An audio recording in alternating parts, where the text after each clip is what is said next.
I'm Bethany. And I'm Lauryn. Welcome to the Healing Collective podcast, where we explore the paradox of healing at the individual and the collective level. Join us as we invite guests to share their personal paths to freedom. Well, this is my introduction, and then I would love for Sarah to add on to this. Okay. So actually, Erin McShane, that was in our circle. So that's how I met Sarah. Sarah was her boss, basically. Yep. At Head Heart Therapy. Is that what it's called? That's what it's called. And she was like, I think you need to get to know or meet Sarah. And Sarah also was the first person who paid me to do any conscious leadership. I was the first person that paid you? Yeah, that I think I was like paid. Yeah. Because I'd mostly been doing it in my school and like coaching and all these like practicing things. Yep. At Erin's wedding, we had this talk about interdimensionality and that was like a whole nother angle of Sarah. And also Sarah and I had a conversation about polyamory when Heyman was starting to want to have that. And so we had a lot of little touch points. Oh, and she invited me on her podcast. And that was like one of the first times that I think like the identity that I am now, like really showed up. In a way, like now it just feels so normal to kind of be in that energy and that truth space. But at that time in my life, it really wasn't very common. So you've been like a doula for me. Aw, wow. Well, thank you. That's pretty awesome. Yeah. Well, I'm excited because I've been bringing people I know on, and then they've been 100% like for Lauryn and that moment. And I just go, and like I'm barely talking through the whole pod. And based on the intro she just gave you, I feel like you might be for me in this moment. So I'm really excited to get into some of that stuff. I just thought also we did some work on white fragility, and she has a passion around justice. So there's a lot of different. Are you? Do you know your Enneagram type, Sarah? 3. God, yeah. Okay. What are you? 8. It's funny. I don't usually get along with 8s because I feel like the reason 8s are so similar to me. I think that's probably why. But I think there's more of a brashness. This is my bias, that there's more of a brashness to 8s that usually rubs me the wrong way. It's probably unhealthy 8s. Also, well, I get this all the time that people are like, but you're a nice 8. Like 2s aren't scared of me, and 2s are like, I don't like any 8s, but I like you. But I have a strong 7 wing, and I'm a social subtype, which is the counter type. So yes, I care a little more about the whole than the average. So I'm the counter type as well. Oh, okay. Okay, cool. Which is there's social, sexual. What's the other one? Self-preservation. Self-preservation. That's what I am. Yeah, cool. Yeah. What are you, Lauryn? I'm a sexual 4. Okay. Yeah. Okay. Nothing else to say there.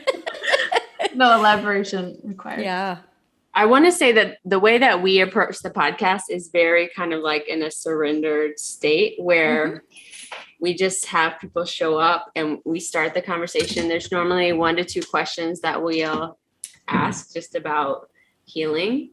Similar, your podcast actually has a similar theme. So yeah, it could go anywhere and nowhere and all the places. Great. I'm into it.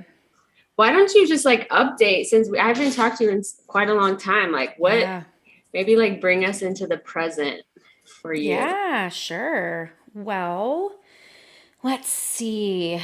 In the white fragility social justice realm, so much has changed, and you were really a catalyst for me, helping me understand what that could look like for a white person.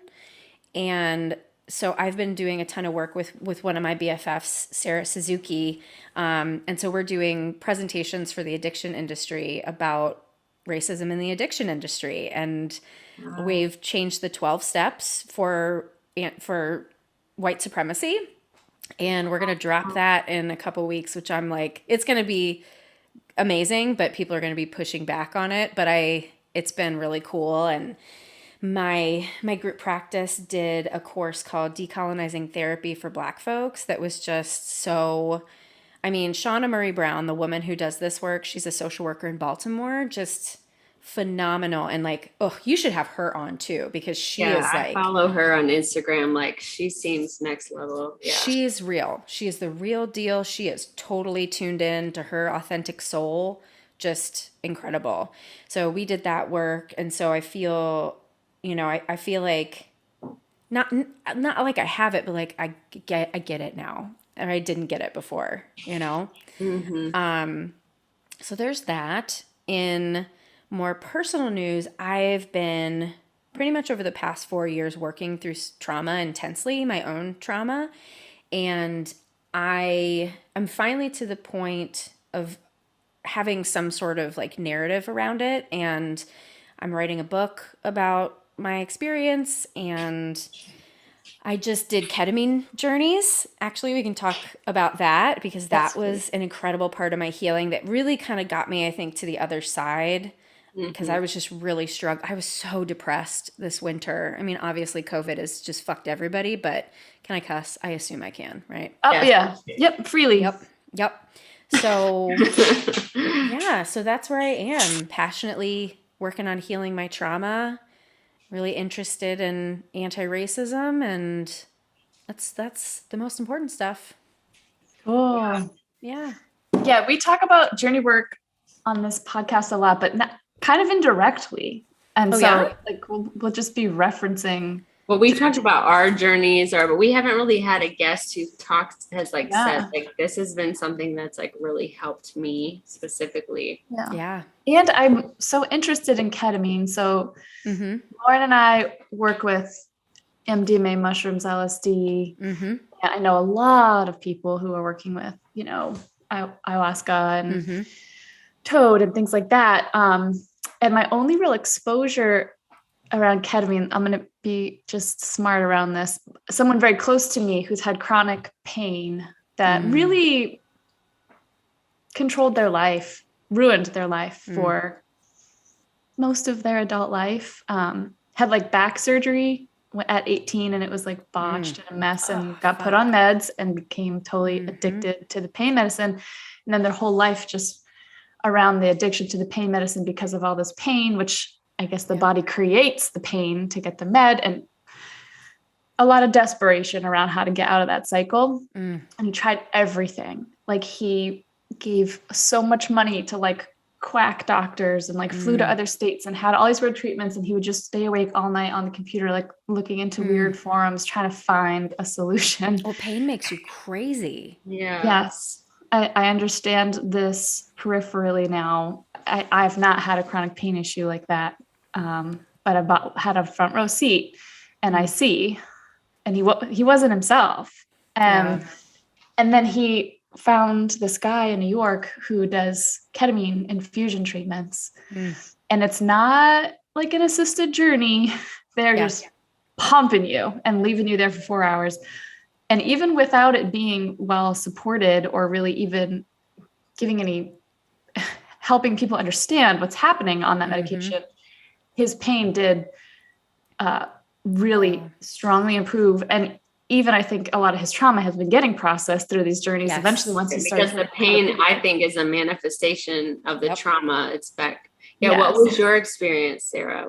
Tell us. So I did it at my psychiatrist's office with the nasal spray. And so the setup was, it was also unassisted. I would go into a room with the black lights, like, stereotypical, like they had everything but a lava lamp in there. And I told him afterwards, I'm like, it's a little cheesy. Like you could make it just a little homier. But so then it was, a different amount of sprays that they would essentially prescribe every time. And, I had my intention to heal. I'd bring my crystals, my oracle cards, and I was working with goddesses. And I ended up, it was just automatic writing for me.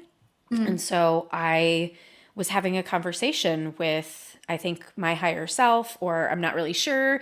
It told me it wasn't God, but it also wasn't not God. And it wasn't me, but it was also not me, And the overwhelming message, I mean, there were so many like very specific things that were amazing, but like the overwhelming message was none of this matters. and not in a nihilistic way, but just in a like, just be, just live.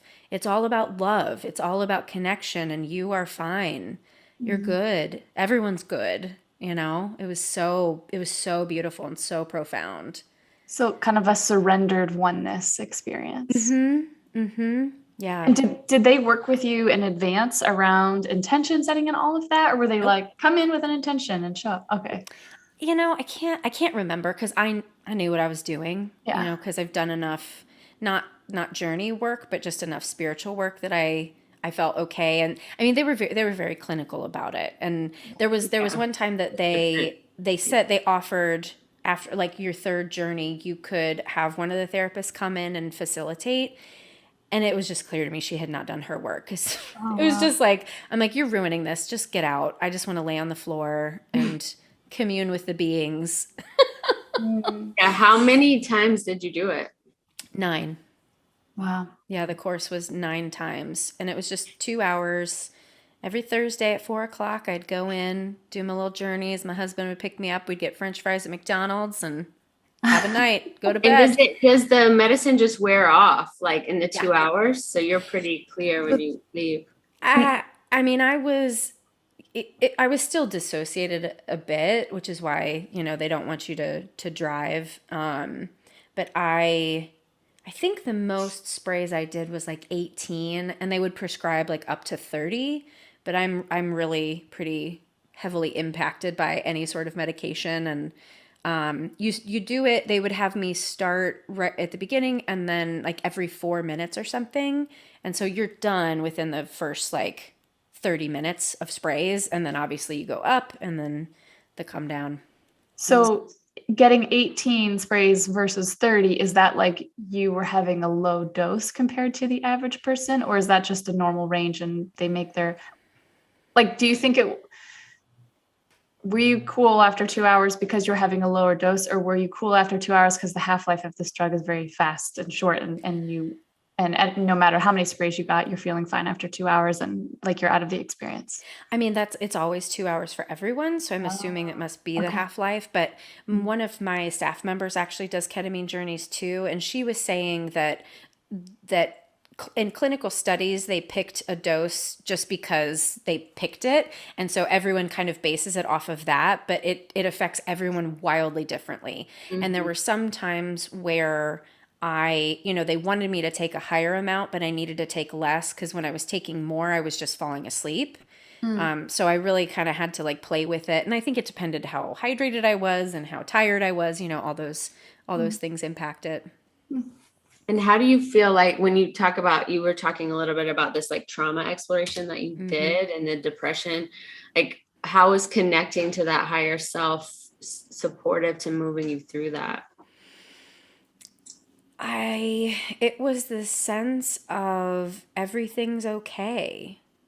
And I think being in the depressive state that I was in, I just couldn't see that. I didn't have access to it, even though I feel like I'm a person who's generally optimistic and trusting and having faith in things being okay. And I just, with COVID, and I mean, I'm working on sexual abuse stuff, which is probably the least fun the least fun trauma you could work on.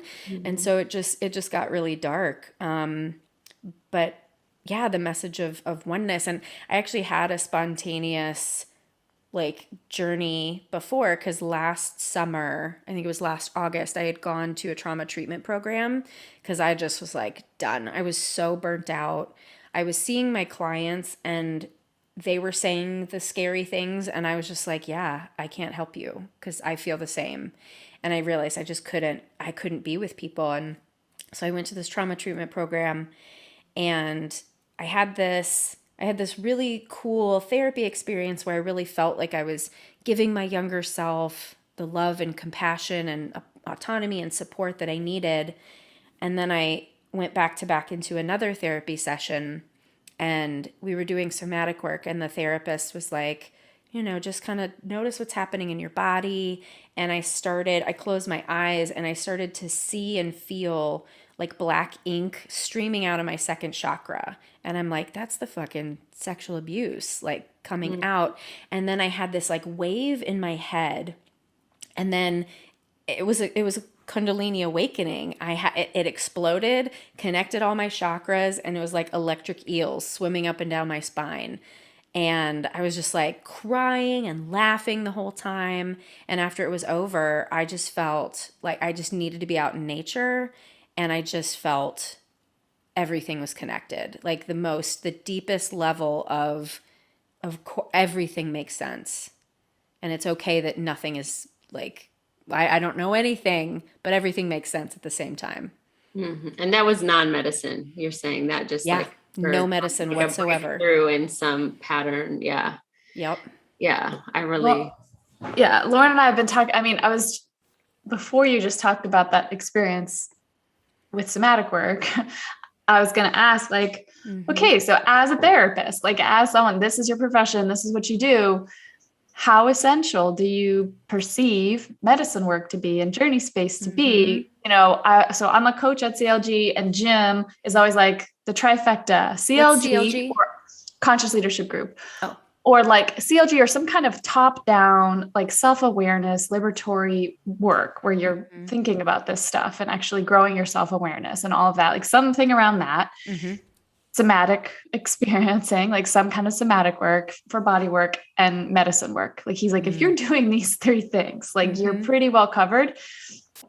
And Lauryn and I have a constant conversation around, you know, as we're supporting people around this work, a lot of stuff opens up. So, do you think it's for everybody? Do you think, like that it should be really thoughtfully engaged, or do you think if you feel called, like you're probably meant to do it? How do you feel, especially since your journey work was not particularly supported, although you're a therapist and you've done so much, like how do you see it all fitting in, especially knowing that you can access journey space without medicine, without you know, psychedelics?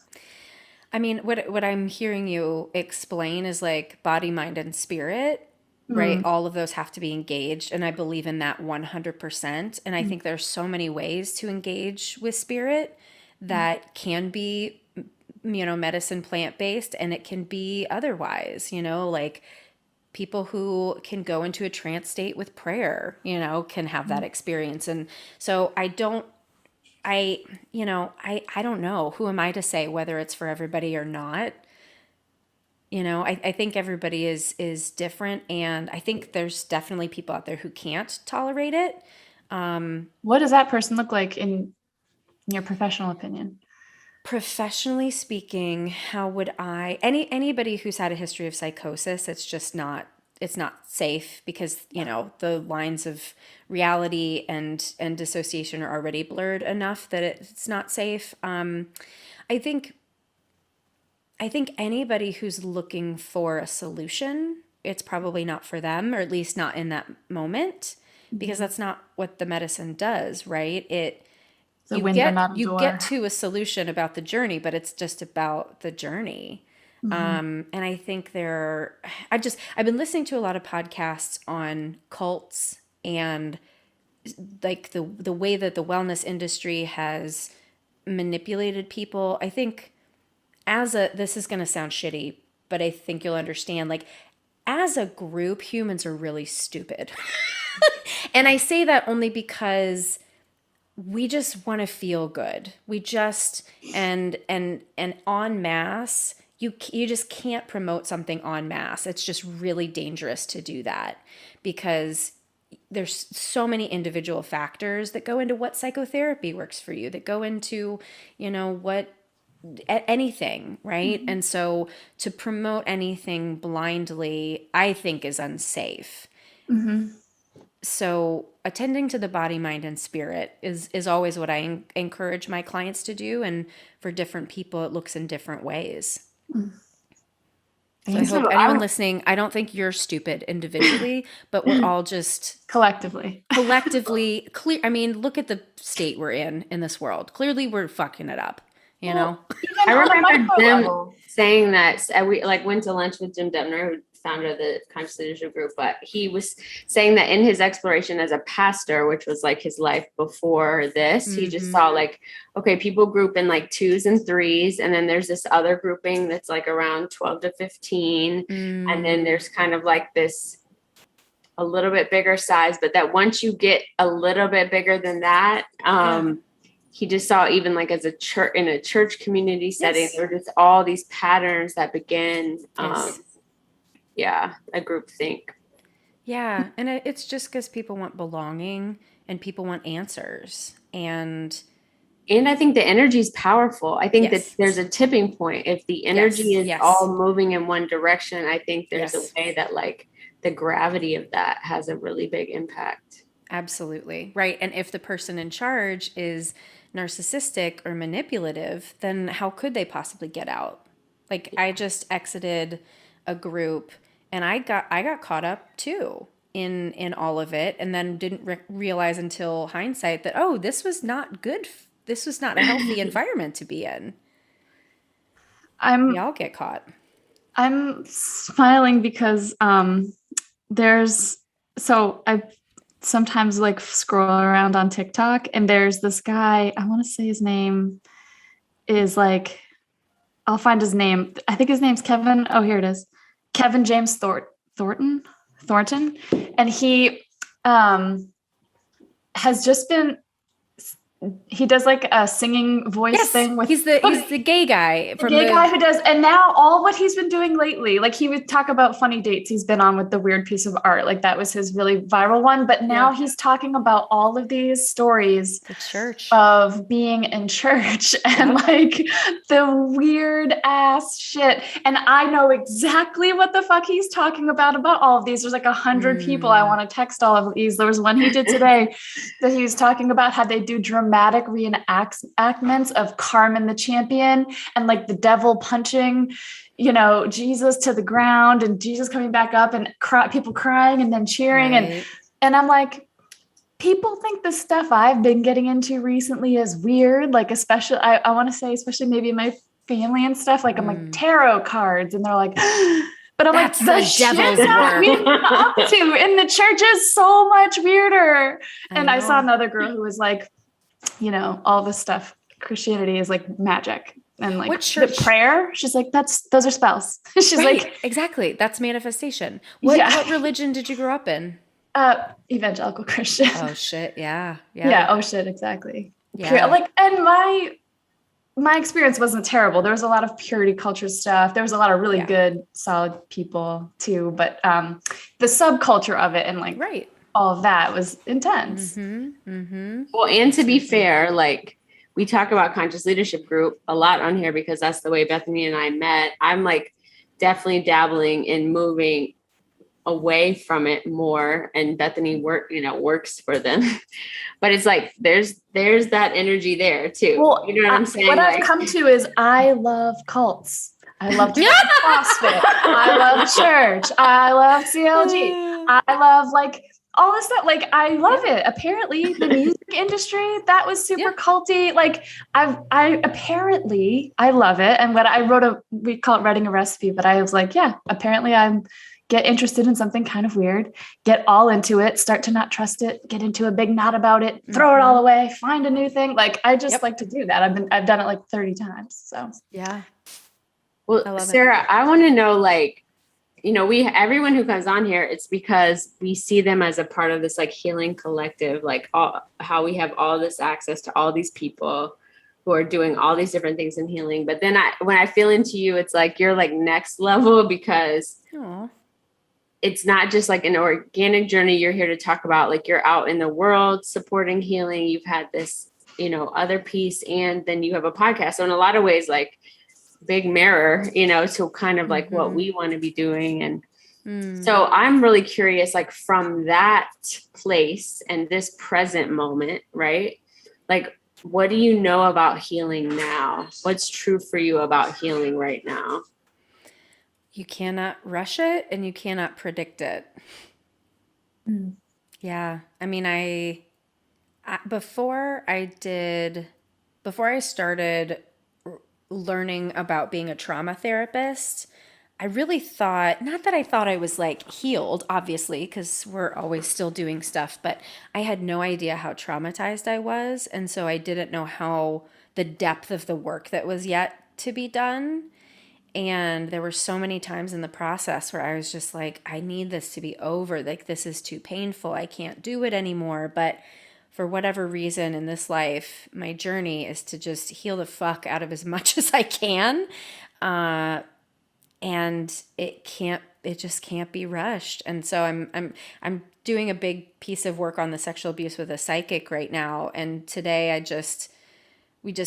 it's like I've known some of these things cognitively, but I'm getting to it at a visceral level. And today the recognition of my father was a genius. Like, his IQ was super high, and I had always compared myself my whole life to him and my brother. My brother is also like genius level IQ, and I always thought I was like of average intelligence. And so, and he just thought, he didn't think any woman could be as smart as a man anyway. So there was that gendered aspect to it too. And I didn't realize how like that seed that was planted, I have always deferred to men who I perceive as smarter than me, and how I've gotten myself in trouble so many times because of that. And I was just like, fuck you, Daryl. Like, fuck you for seeing this now. But it was like so true. I remember I had something very similar. I always was like, I mean, I did really well in school, and I've always been really good at working and jobs and getting jobs that people twice my age would get, even in high school and like in between high school and college and stuff, like being a production assistant for a massive tour for a band and living on a tour bus when I was 18, like stuff like that. But I always was like, oh yeah, I'm going to help some guy run a business or do something important. I had this like, oh, I'll be the assistant that helps get things done for some smart man. It was a little unconscious, and it got more conscious over time. And it took a long time for me to start to embrace like, no, I'm going to do that shit. But like, I really was like always paying attention to whoever I perceived to be the most powerful man in the room. And how could I? Yes. How can I attach myself to that person so that I can get where I think I'm supposed to go? And it's just been this like over the past 4 years, this awakening to no, I'm the powerful one. Yeah. Integrating it back in.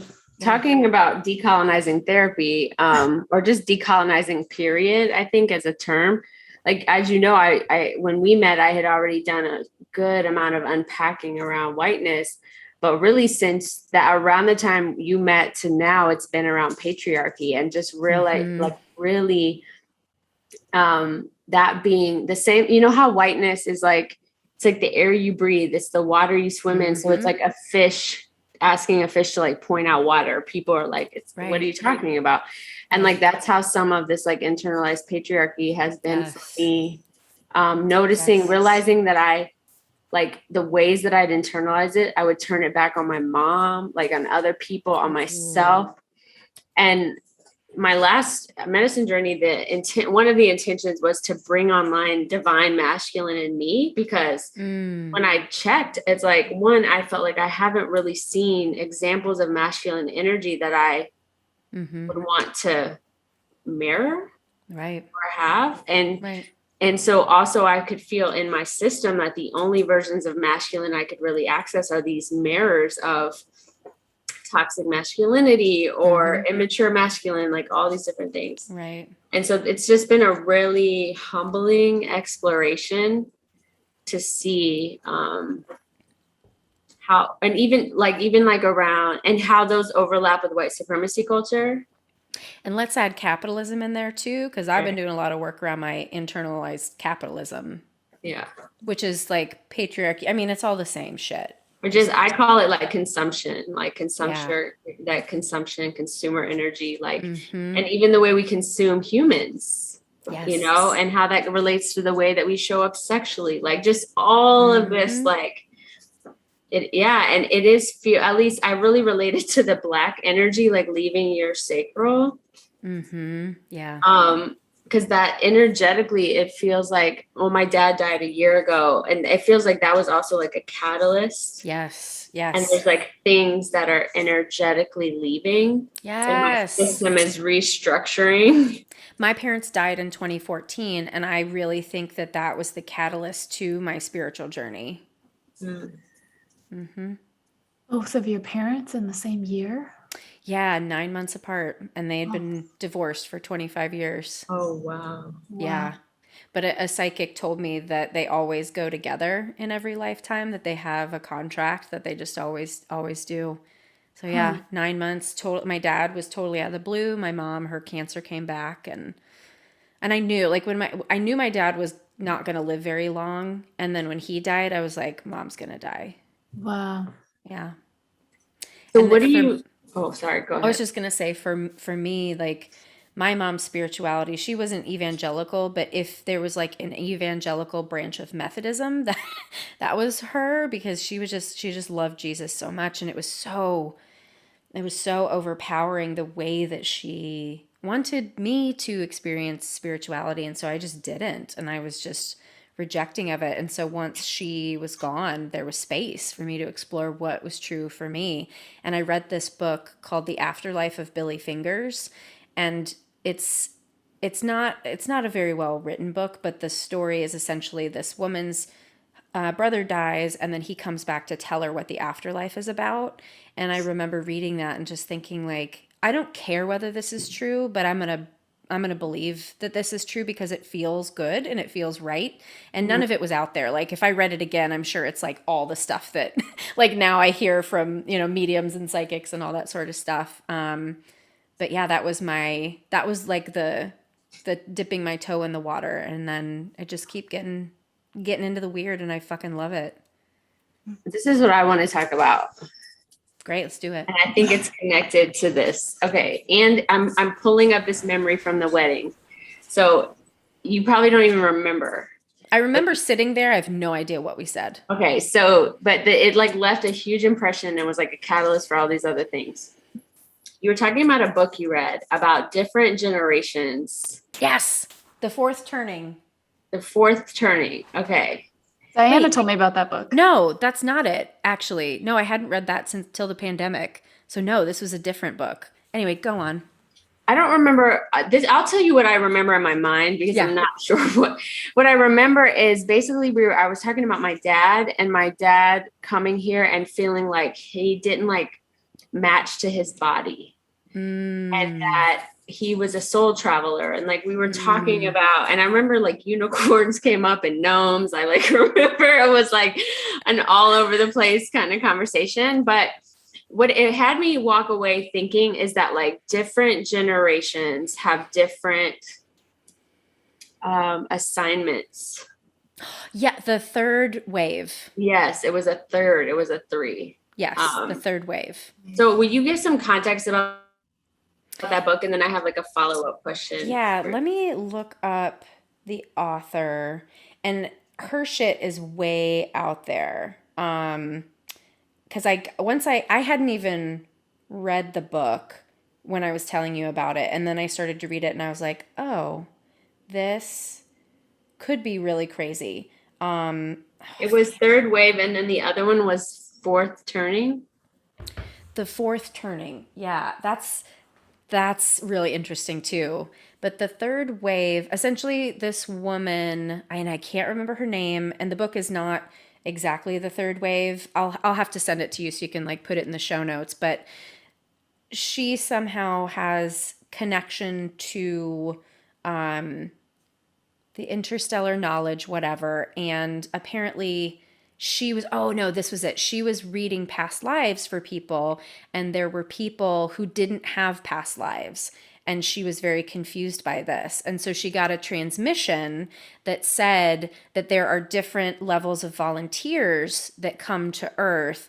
And this third wave had been sent to Earth because humans have been fucking it up. And we needed a little bit of help from people who had not been burdened by living so many human lives before. That's what it is.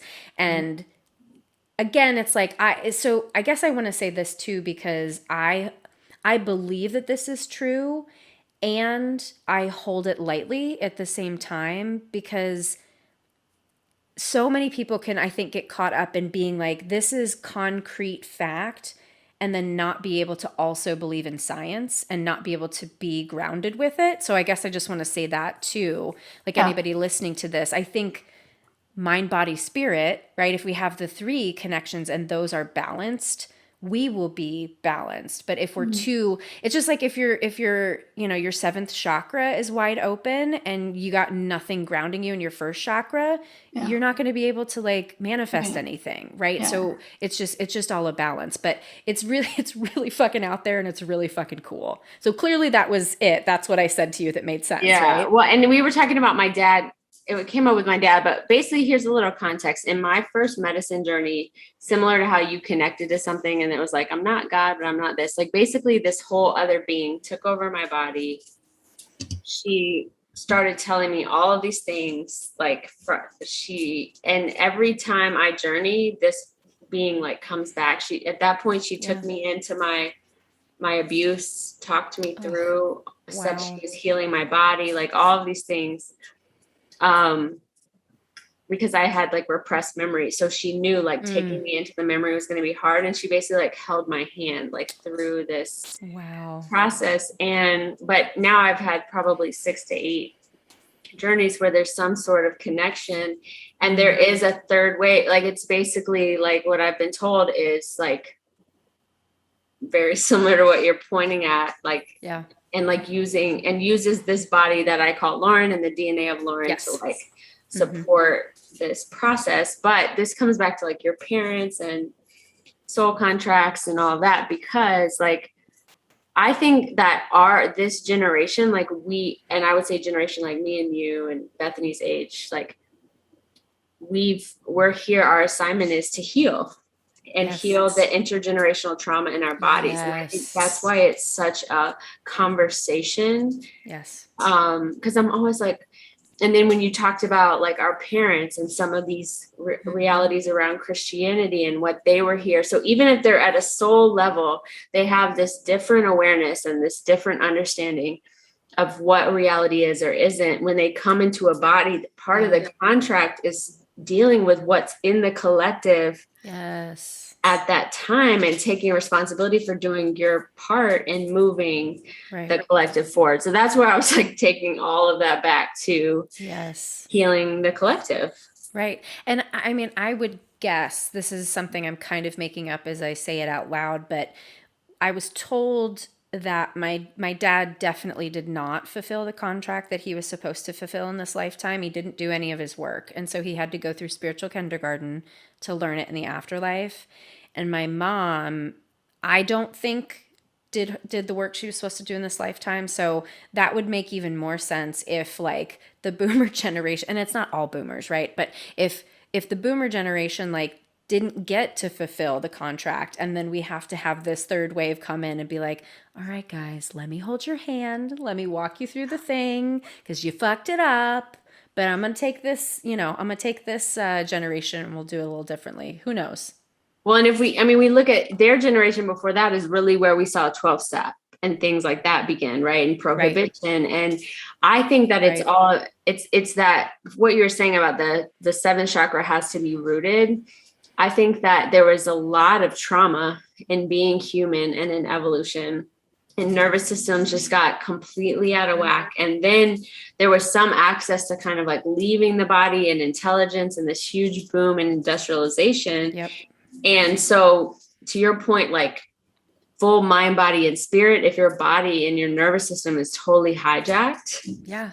And you don't have the technology, whether the technology is a somatic therapist or a medicine journey or whatever it is, to like support that healing, then what you can access and how far you can go in awareness is impacted by that. And I think as a society, we couldn't tolerate the truth.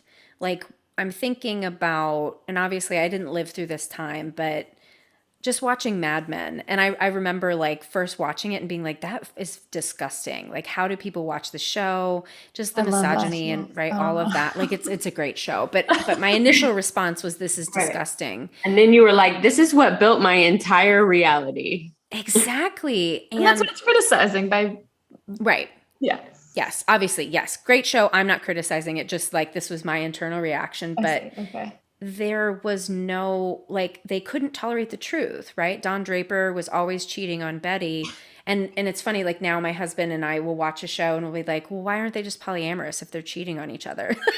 like we can be more honest now. And I don't know if it's because we have to have it, because we have to heal.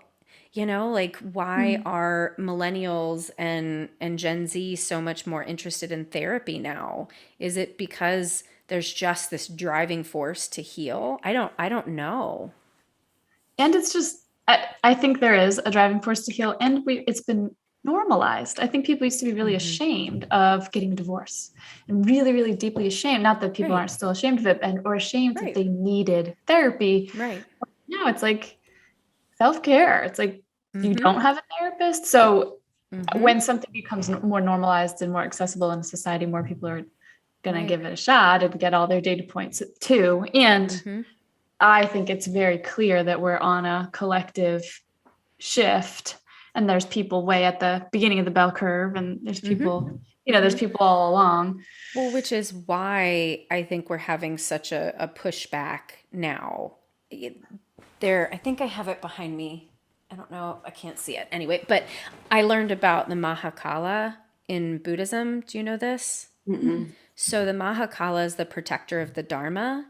And the closer you get to the Dharma, the more fierce the Mahakala becomes in order to protect the truth. And that's so much like our survival styles, right? Like we cling to these ways to try to protect the ego that we think we want to protect, but we have to destroy that ego in order to get to what the truth really is. Mm-hmm.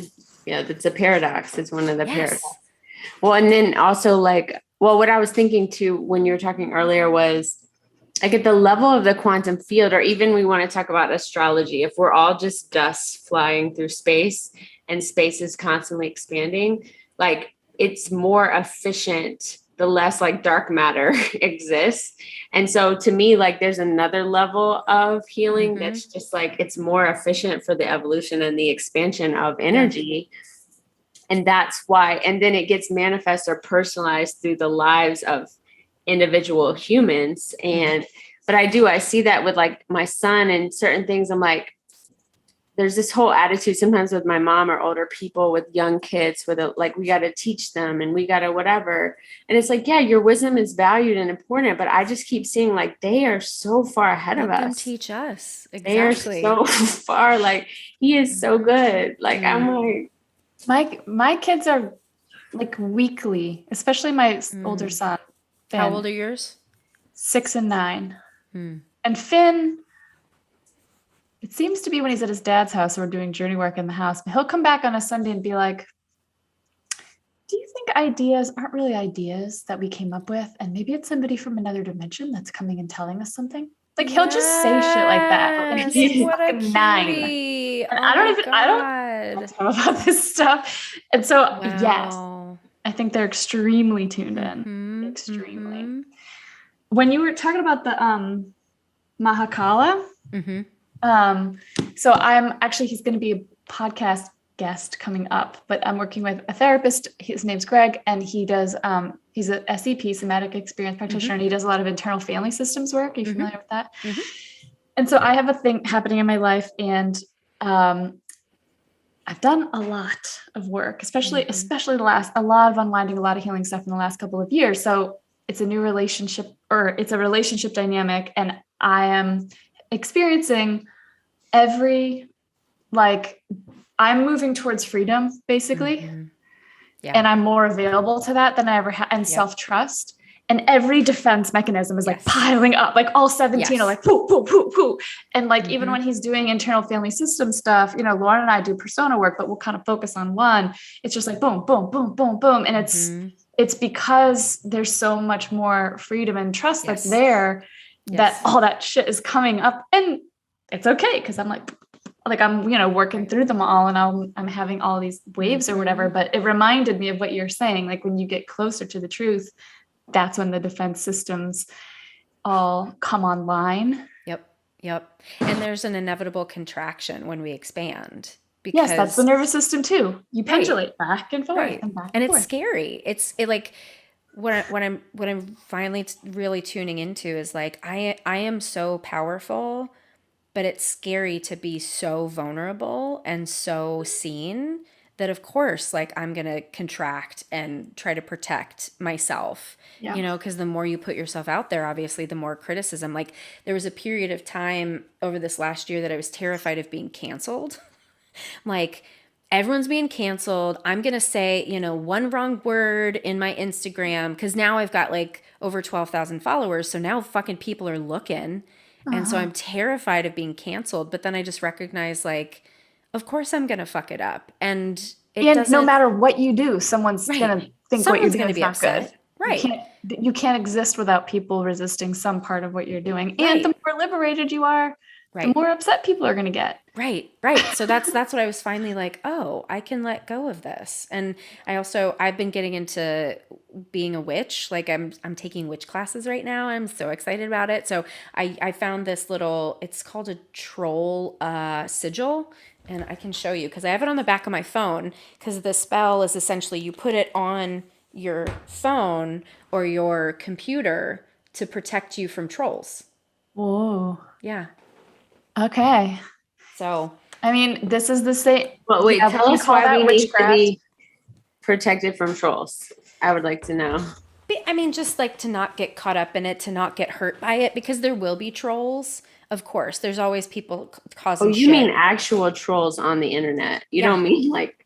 We're not talking about gnomes and unicorns anymore. But it's the same energy. It is the same. Right? It is. Right, I mean, that's the reason they're called trolls. Right, exactly. Yeah. So to not get caught up and swept up in it. Because I used to think I had to argue with or convince the people that were saying shitty stuff. Like there's one post of mine that is just a repost, but it got like 40,000 responses, and it's about anti-racism, and it's about like if everybody has to go to therapy, the system is broken.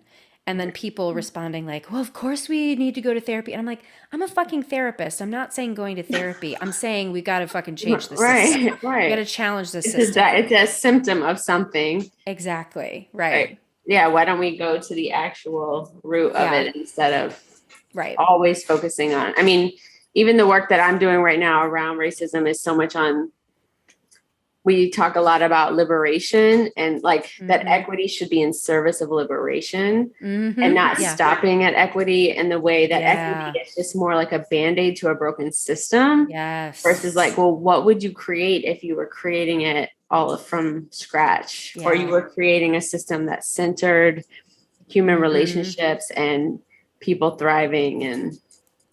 When Lauryn asks those types of questions, I took her class, the conscious racist class, and like we had like an issue that we were trying to work through in our jobs, and when she's just like, what if you could create anything, what would it be? And my issue was like around I want to buy from I work for a whole food supplement company called Mega Food, and I do social impact and supply chain work, and I wanted to be able to buy ingredients from more diverse people. And like the supply chain doesn't exist for that. And there's a lot of access, like land access issues and financial issues and different things for people who want to be farming. It's like mostly white people. Or the Black people just, aren't. So I said, I want a dating app, but it was hard for me to even come outside of like the rigidity of how the problem. Yeah, it was the so problem hard. Feels so big and so true that it's like, yeah. And she was like, what if you could have anything? What would you want? And it felt physically hard to even come to a state of consciousness where I could discover that. And what I said, I was like, I want like a dating app, but farmers. Like I want a company to be like, I want this ingredient from this area, from this type of person who does these practices, who's organic, who's regenerative, who uses this, who doesn't use this pesticide. That's perfect. And I just want you to be able to put that all in. And then you just get like 20 options, and you just get to see what the vibes are and pick somebody you want to work with. Yes. That's it. Well, it's funny. I'm in Workaholics Anonymous, and that's a lot of the anti-capitalism that I'm trying to undo. And my sponsor said today, like, what does recovery look like? And I told her, I'm like, I don't know that I want to recover, because that's going back to something. We're creating something new. I want revolution now, not recovery. Yes. Yeah. I like that. Yeah. And even, I mean, I think, I was in 12-step rooms for many years, and I so appreciate them, and I'm so grateful for them. And I can see the things you're saying, like how a lot of things are perpetuated through that system. There's like another layer of trauma that I had to heal around self-trust. Yeah. And just that, oh, I'm an addict. Like, I can't trust myself in these ways. And like, I remember like my program, I worked workaholics, I worked sexual incest, I worked AA. I did a bunch of them, but the one that I did from beginning to end, all the steps, was sex and love addicts, and was like, well, I can't trust myself to have sex, and I can't trust that the way I want to dress, because, it's like, maybe it's just to attract. There's just all these insidious things that can undermine that. That again, We'll I talk think about the group think, right? It's when we're practicing the 12 steps in an embodied way, again, body, mind, spirit, having all of it connected, it really is brilliant. But when it's out of balance, and I think there are a lot of the specific 12-step offshoots, because there's a sect of Al-Anon that's this way too, that it's very rigid, and it's very much like you have to run everything by your sponsor and your sponsee line, and this whole thing that is very culty. And that's not like, we'll even say, like, that's not real Al-Anon. That's kind of this culty offshoot of Al-Anon. And so when humans get our little hands on things and our personalities and fear. But what I love about, one thing I do admire about 12-step is that this is what I think they really got, the founders. I think they really got, like, keep it small. Yeah. Keep circles small. And because if it gets bigger than that, egos get totally unmanageable. And like the principles before personalities, and and this idea of like, what does it really take to be interdependent and not bring our egos to, the rooms? And the way we know that worked is because the rooms still exist and they function so independently. Like, that's the thing I admire. I'm like, how could we create more, even like professional work environments or things like that based on some of the principles and I remember my first meeting being like, I think this is what church was like. Jesus, like, if Jesus existed, was like thinking about was like this, like, interdependent, like, because the thing in 12-step, Bethany, just for context, is like, I mean, like, there's nobody that's like, you're the head of everything and you're this. So it's like, you clean up after people, you put out the coffee,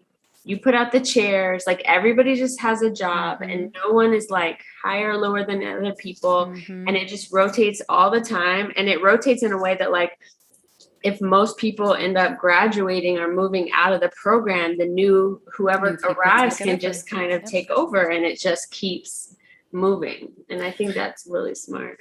Well, and that's where I think the very rigid sponsor lines, that's screwing it up, right? Because then it does become about your sponsor is higher than you. Yeah.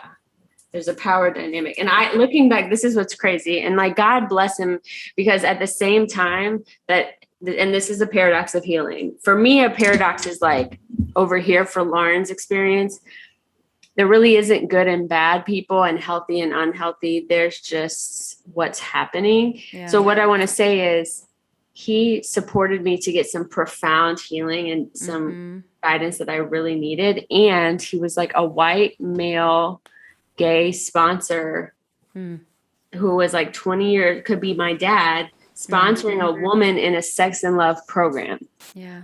So then I can also see how my internalized patriarchy like projected out and was like, I only trust a man to guide me through this, deferred so much of my self-trust to his guidance, just all of these. And then he was also pretty rigid. Like, his feedback was like, you're dressing too suggestively, like certain things like that. Like, that was in me. That existed in Right. my consciousness. And then I created that. Right. Yeah. And our culture, of course, that's what culture tells us. But if we can one day move beyond that, and I've seen the memes that are like, instead of telling women how to dress to not be raped, let's teach our boys how to not rape people. Right. It's like, but it's funny and it's not funny because Right. it's not funny that it's that obvious, but that is not Mm-hmm. ever the conversation. Addressed, yeah. Right. Mm-hmm. But what about, oh, go ahead, Bethany. Well, I know that Sarah probably only has like a half an hour left. And I think you do too. I'm gonna have Lauryn. to pee at some point. Okay. But my attention like rose, like my energy went up when you were talking about polyamory. Mm-hmm. And I don't know, it sounds like you and your husband, it's a conversation. I don't know if you're polyamorous or not, or if you're okay. Well, so I have a really close friend who's entered into that world, and I basically am scared because I got married and eventually didn't want to be married anymore. And it had a lot to do with like lack of satisfaction sexually in the relationship. Oh, that it was just a part of it, or maybe a symptom of all the other disconnection or something. But like I have a short term, medium term, 5 years. I'm like, yeah, just you, babe. Like I don't have a problem with commitment, but when I think about You're a serial monogamist. I don't know. I don't have like problem committing to somebody. But when because of the trauma of my divorce, I think Lauryn helps me see this, but I get real about like, well, maybe I'll marry you, but we won't be monogamous, or you know, if there can be some kind of exception rule, or so I know that I just have like a scared part in myself around that. And I also Can I add something to that though? Because you have that scared part, but you're also like pretty free and secure sexually. Yes, she I also also like loves very she loves very openly. So back to like kind of holding the and it's like I know that there is some like there is like some constriction there. There's something there on the lower side for me. And also I do feel pretty secure and pretty open, and think I'd probably be pretty well suited to that. And in my mind, it feels like exceptional. Like I'm like, yeah, I want there to be like a liberatory, freedom-based relationship that doesn't have the same constructs, which might mean you're not with anybody else for years or something. But like if something happens, if there's some moment or there's something that there's some freedom there. And I have a friend who's like doing a lot of dating, and it is fucking so complicated. Like all they do is spend their time talking about this stuff and processing it. And it's like, holy moly, like there's a lot to hold. It's enough to be in a relationship with one person and move through everything really consciously and with a lot of intention and effort. So what is your experience around all that? It's funny that you ask now, because I think it's been about 7 years that we made the choice, or maybe even longer. Actually, yeah, it's been probably eight years. And it's looked different. Like the one rule I can tell you about polyamory is that everybody does it differently. And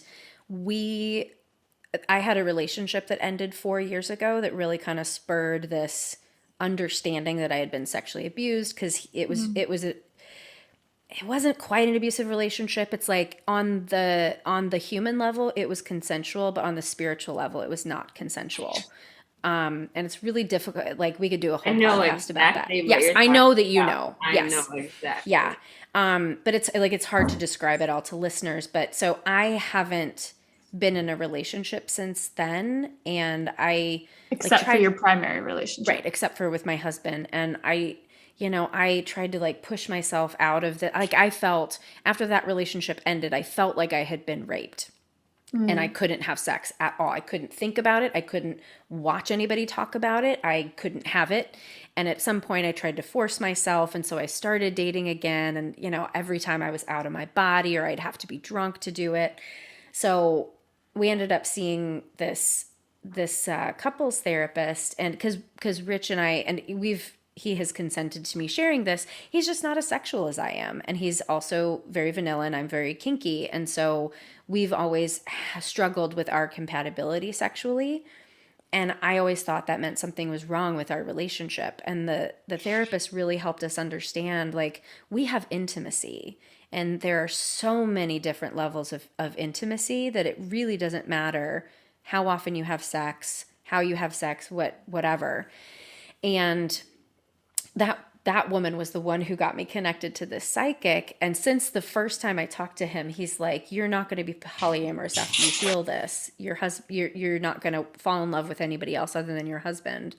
And he said the reason, and this totally tracks, the reason that I kept seeking out the same painful relationship over and over, because this last relationship was just the last one, not the only one that really hurt me. He's like, you were just, again, you were trying to confirm that you are unlovable by finding these people who couldn't love you. Like unconsciously doing that. Unconsciously, right. And so I don't know what it's going to look like, because I don't really feel sexual yet. And this is part of my sexual abuse healing, is trying to, I had a therapist once tell me that the sexuality that I developed was in contrast to my father, to try to protect myself. And so she's like, this healing is going to be about finding your authentic sexuality. And I just still don't know what it is.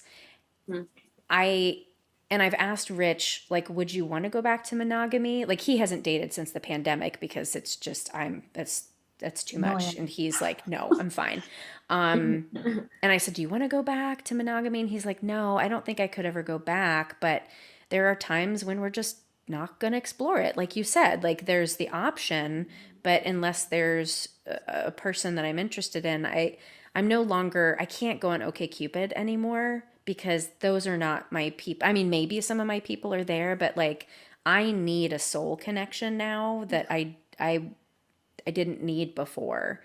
So I don't know what it's going to look like. I want to say something about Please. this. I love this conversation. Whew. I mean, I'm not going to go over my whole spiel with like my journey since we last tech. Maybe we should just get a drink. We should, yeah. Yeah. But what I am coming to understand, that this is in process. You know how they talk about your greatest wound is your greatest gift and healing. And I know that sex and love is like my core thing. And I'm still always in exploration, even more so now than ever.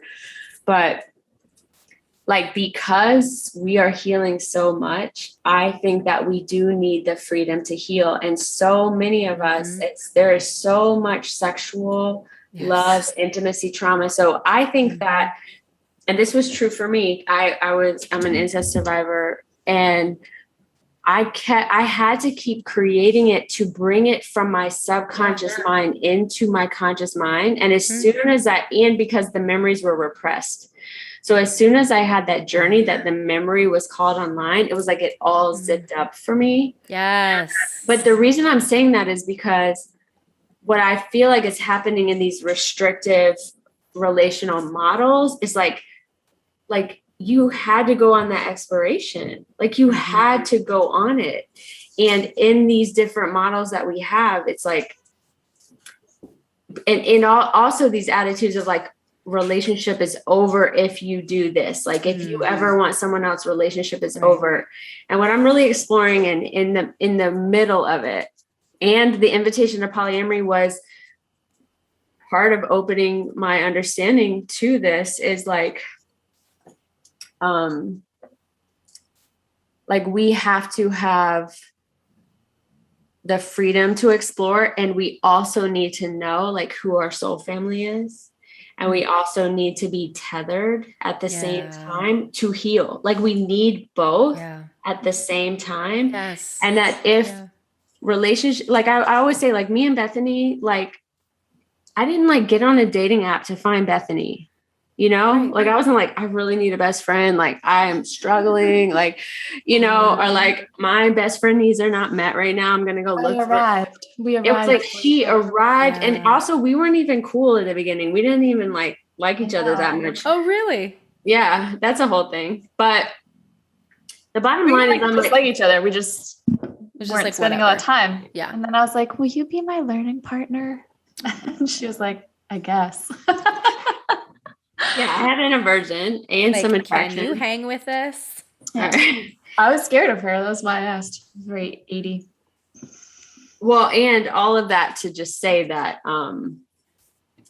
like, I just think there's something related to patriarchy, capitalism, white supremacy, the ways that we've labeled gender and done all these things that have made this one type of relationship we call marriage or partner or whatever. Like, it has all these rules that no one else has. Like, one, and like, you know, there, and if, I think it would be funny to like make a list of all the unspoken rules that we know, like even the rule that like, if you're not married by 30, you will never have children. And like your life, like there And are those wrong with you. like, and where did that idea come from? Someone somewhere marketed that.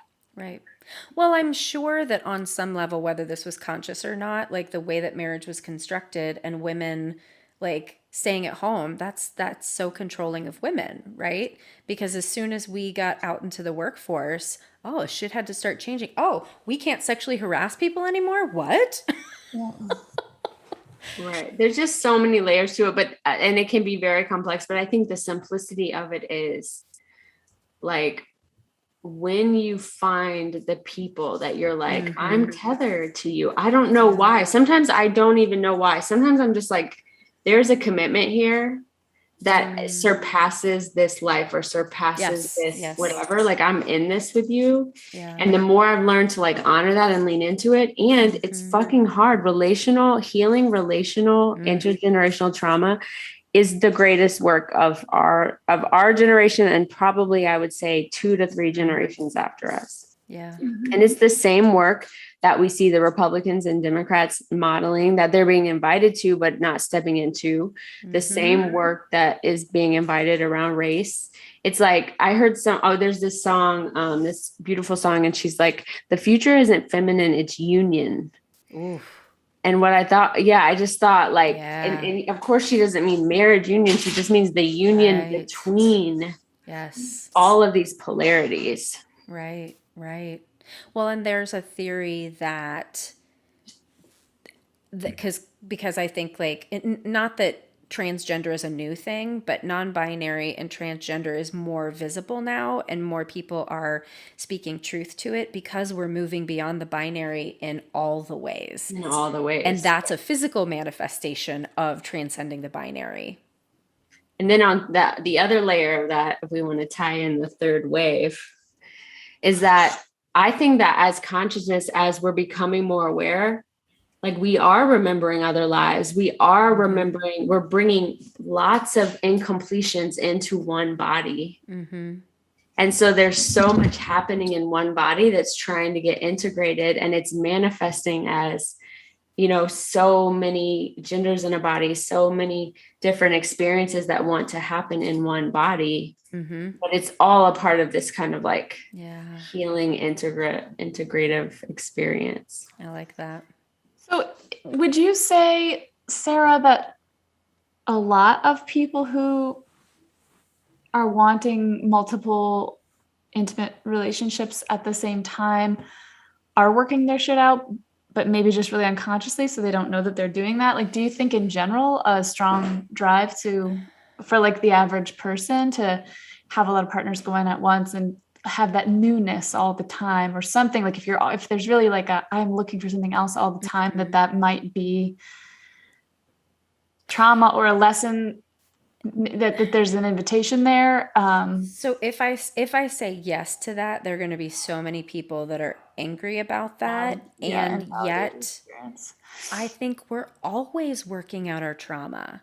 So it does, if it manifests in our, as much as if you're in a one-on-one, like just as much as your marriage was a trauma, is exactly the same. That yes, exactly. So everybody is working out their trauma all the time. For some of us, it's more conscious than others, and I think it's revealed in layers. But you know, I think, yes, of course, there are people out there that are using polyamory as a band-aid to not look at their shit obviously, but I'm sure there are also people who've done a lot of healing in that area and are really utilizing polyamory to do the healing. I think it's a spectrum. I think that like, I think just like transgender being more visible, binary, I think polyamory is like such an invitation. Yes. And I do imagine a future where if I imagine and feel into, like, we're 3 generations out from relational trauma, and intimacy and touch and all these things are just a very common practice, and holding space and being available. Like, you could probably easily manage a few loving relationships where you're sexual, and that could be a very, very common experience. And that'd be great. I think the way that it gets complex now is because there's like the relational, what it takes to be able to hold one relationship like that in our time and space, in our bodies, given the trauma that we've experienced. Right. It's so much. And then I think the irony is, like, and this is totally a generalization, but the people who are more like, I want to be polyamorous, there's probably a little bit more invitation of like staying where you are for a little while and moving through that. And probably people who are like, more like me, where I was like, I'm never going to do that, and I knew when I met Sarah, I was terrified to talk about it, because I knew if life was bringing this up, it was an edge for me. And and for me, like right now, my edge is, am I willing to have sex with multiple people at one time? And that is where my awareness will heal and grow. And intimacy is probably having those types, more and more of those experiences. It may not be forever, but that's what I think is so individual about healing, right? Is it's just like, what is the edge for you? Yeah. Right. I have this. So here's what comes up for me. So I have a really amazing group of friends locally, and we like support each other the real way. Like true support, like call it church, call it best friends, call it a healing group, call it a coven, call it whatever you're going to call it. And I notice, and I have a lot of clients, and I have a lot of jobs, and I have 2 children. I've got Lauryn, like I have a lot of these people, and I just realized there's only so many people that I can be in that level of relationship with. Yes. Or I lose my mind and I just get really under-resourced, and I'm not good at doing any of them anymore. And I have had a boyfriend for these last 7 months, and I could feel he wasn't like, we didn't even get to spend that much time together, but because we're both so busy, but even just like not getting good sleep, because he's like a real restless sleeper, how much less available I am for all of the other people in my life, because I was like sleeping next to someone that woke me up a lot or whatever. And so that's what I think about when I think about multiple, and like my friend they're really exploring this. She's married and they're doing couple stuff and their own stuff. And it's like, every time we talk, it's just these dynamics, like all the times, like all that is happening, because it's taking up all of the room. And in this group of girls, my coven, my lovely girl group, I think part of what why it works so well is because they might as well be my girlfriends. They're here all the time. We all think each other's beautiful. We all are attracted to each other. There's sexual energy running all the time. We're like deep in each other's healing and support, and using. Can I get invited to this party? I know. It's a good time. I've been there. It's very close to like orgy level. I'm waiting for my invitation.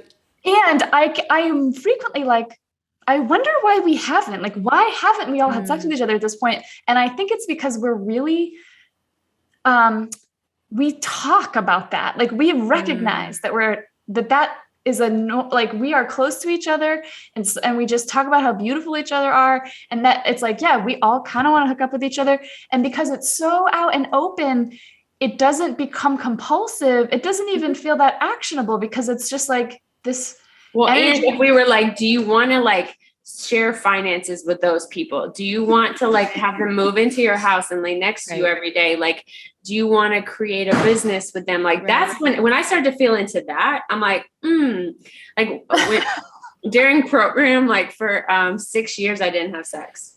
And it was the biggest thing was I'd go out and I would feel people and I'd be like, oh, okay, that energy means I just want to like fuck them and consume them. And I like lust after them. Yeah. And I started realizing, oh, there's different energies. And then I was like, oh, that energy is like, I want to get to know you. And I would like, there were all these slivers of different energies. Yeah. And like that whole time, like I knew if I really had a strong attraction, I would break it, you know? And for 6 years, like there was no one that made me like, I'm going to break this experience that I'm having to go for that thing because it feels so special or so unique. And I'm just so grateful for that because I see the ways that sometimes it's like gnarled, like, you know, it's like all gnarled. And like, I think that the universe kind of connects us and tether us to the right people anyway. But sometimes we have to pull out all the gnarl and be like, oh, like this person is special. And like, I'm not, or these 3 people are very special. And I'm not going to get a bunch of people that we have that kind of connection over the course of my life. Right. And I remember you saying this was important too. You talked about the importance of having a primary and the safety that you felt. Yeah. Like, and the security of that primal relationship that kind of let you go out and explore. And that wasn't the experience I was having. Like the primary wasn't holding us primary. It wasn't safe. It wasn't whatever. And so I just think that these are like things that we get like the Instagram version of some of these ways of being and lifestyles, but there's really so many other layers to it. And it's just all about letting people like be liberated and experience their truth in service of expansion, I think. Agreed. So where are you at with like collective healing? You had a really nice answer to your individual healing. We kind of talk about this paradox of kind of like what your guide pointed to, like there's a state of consciousness where nothing needs to heal and everything's perfect as it is. Yeah. And then as we all know, there's like a lot of shit shows that we're all facing on a regular basis. So what kind of attitude or perspective do you bring to the idea of collective healing? Well, this goes back to the book, The Fourth Turning, that is on the bookshelf behind me. And it's a book about history. It is not mystical or spiritual in any way. At least that was the intention, but it is actually, I think, very spiritual. And it was written in like 1995, so during the Bill Clinton era. And the guy went back and studied history from the dawn of like Western civilization and studied the patterns. And he realized time is not linear. Time is cyclical, right? And we have seasons. And it's about every 25 years that we have seasons. And so we have a full, like a 1 year of all 4 seasons is essentially a century. Between like 80 to like 120 years, everything cycles. And I was just like reading this book and he predicted every fucking thing that has happened in the last 20 Based years. on the cycles. Based on the Like cycles. Like having a fascist leader, like having a global pandemic. Like, he just predicted all this shit. There's a page the that's probably like astrologers. dog-eared, right? Exactly, right. Astrology is a lot They're like, about history. 2020 is going to be a shit show. It's going to be global. It's going to be bad. We don't know what it is. But Right, exactly. I was saying the same thing about the Farmer's Almanac from like years and years. And someone else was talking about like people who learn to kind of like plot the way that the tides and the waves, like there's just a way to predict. Yep. So, I mean, I read that right as the pandemic started, when everyone was like, are we all going to die? Because I was like, oh, maybe this is how it ends, right? Maybe this is how humans get wiped out so the earth can heal and whatever. But after reading that book, I recognized, oh, we're just in winter, and this is what happens in winter, right? Like the flu pandemic of 1918, that was winter, the last century, right? And so we're just repeating the same cycles. And so in that, there's a simultaneous nothing matters and a simultaneous like we're doing the thing that we're supposed to do. Yeah. And I have enough trust. I know that I'm tuned into the collective because I get, like, whenever I listen to Chani Nicholas every week, my astrology report, and I've already experienced whatever she talks about. And so I'm like, oh, I'm in tune with the collective. I know what's going on. And you're a little ahead. You're a little ahead of it, right? That's what I'm experiencing too. It's like, one of my mentors, she calls the evolutionary envelope pushers, like people are a little ahead of the evolutionary thrust. Yeah. But don't you feel it? Like you can feel the feeling pain in my body. I mean, it has been, the pain of the collective. The pain in the collective, the initiative in the collective, the hope in the collective, right? Like you can feel into those layers. And I know simultaneously that what I do is so important and also doesn't matter. Right. And you've got to hold it that way. And you got to hold both. It goes back to union is also holding non-duality. It's like, can I hold, like, even I've been going through this relational situation. It's like, can I hold, like, there are ways that I hate you. There are ways that you are like the worst. And there are ways that I love you and that you actually supported and been in service of my liberation at the same time. Like all of that is true. Yes, absolutely. I can feel the ways that it's hard for my body and brain to fully hold it. Because our human brains are not meant. That's the other thing I think that I got from the ketamine sessions is it was like, you silly, silly human, your brain can't comprehend the truth. I'm giving you these tiny, tiny bits and you'll never, in this human body, you will never understand the complexity of all of it. You won't know until you transcend. And I think that we're evolving human bodies the more that we allow some of that, because I think of the malleability is why it will stretch more and more to hold more and more. Because there are some people I've noticed, like for me and for I think most people, our brain is designed to see things in binaries, to see things as yes or no, right or wrong, black and white. And that is the default. But there are some people who are born with the skill to transcend that. Yeah. And there will be more people that are born with the skill to transcend it if we're all working to counter that binary. And we don't program the shit out of it and make them. Exactly. Yeah. Which is why when Finn's like, do you think it's someone from another dimension? I'm like, yes. Yeah, I think so. That's what whatever you think is exactly right. Yes. Well, Sarah, it's been so good to be with you. I will follow up on that drink. I would love to just like go deeper. Absolutely. Oh my God. Yes. Yes. And I got to tell you, I'm so touched by what you shared at the beginning, because I've always looked and see, this is the binary thing too. I've looked at you as beyond me. And so the fact that I have helped you, like, that's just like mind blown. So it's just proving like we're all just helping each other if we listen. There are no helpers and helped. Right. It's all one thing. I think it's a good reminder today too of like, I saw a meme and it was like, remember when you wanted the things that you have now. And when we were meeting and I was doing that podcast, like I was knee deep in principling and my life was so overwhelming that I was feeling this call to all of these healing things. And that's the gift that you gave me, is to say like, I'm going to give you these opportunities to help you see that this is possible for you, and that life that you wanted. And it's a life that today, right now, I take for granted, that I can that I have a podcast and that I have all these like this freedom, and I'm doing work around conscious races. Like when I was talking to you, I thought white fragility, I thought all that race work, I'm like, I'm not going to get to do that anymore. It was just like, so I'm really appreciating that in this moment, like the full circle of that as well. Yeah. So cool. Thank you for having me. And Bethany, so great to talk to you and connect with you, and let me know when I'm invited to your friend gathering.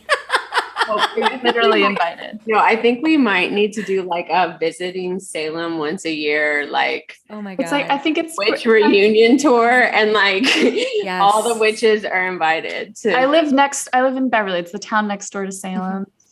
And, that's a whole tangent, but wait, Lauryn came. Oh, you're not in Chicago. No, I'm in Massachusetts. Yeah. Oh, I'm so disappointed now. I thought I could just like all go down go the get a street and drink. hang out. Oh my God. Okay. Well, I've met enough of Lauren's people in Chicago now that I'm like, I need to just come and hang out with all these people for a weekend. Yes. But Yeah. that's my super social 8. Like, but also Lauren comes periodically and we just do like all the things. It was literally like, I'm like, some people go visit their friends and they go to wineries and blah, blah, blah, blah, blah. And we just like Feed everybody mushrooms. Like from the minute I got there to the cry and like hold space for everybody. And it was definitely need to be there. Yeah, you're coming next time. Absolutely. Lauren's going to keep you in the loop. Yes. Thank you so much for having me. Bye, everyone. Bye. Bye. Hey everybody, if you've got any feedback for us, we welcome it, or ideas about future guests, email us at healingcollectivepod@gmail.com. Our website is thehealingcollectivepodcast.com.